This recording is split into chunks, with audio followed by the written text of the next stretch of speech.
CUET के लिए best subject combination चाहिए, then watch this.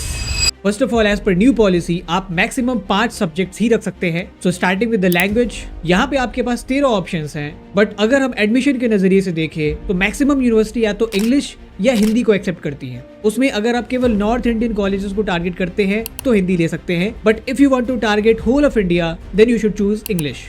Now coming to the domains, इसमें अगर आप दिल्ली यूनिवर्सिटी में एडमिशन चाहते हैं you need to have 3 domains.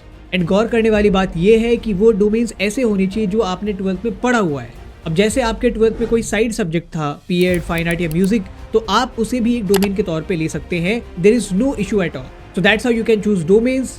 And अब बात आती है 5वें सब्जेक्ट की, विच इज वेरी क्रूशियल। सबसे पहले तो ये जरूरी नहीं है कि आप 5वां सब्जेक्ट रखें, बट अगर आप रखना चाहते हैं the best would be GAT, क्योंकि ऑलमोस्ट सारे language courses and professional courses like BLLB, mass communication, BBA and fashion technology में GAT की रिक्वायरमेंट होती है। मोर ओवर GAT रख के आप इन सारे कॉलेजेस के रेगुलर ऑनर्स कोर्सेज के लिए भी एलिजिबल हो जाते हैं। So this is how you can make the best subject combination for yourself. Now share this with everyone जो कि इस प्रॉब्लम से सफर कर रहा होगा। And don't forget to subscribe us for these kind of contents.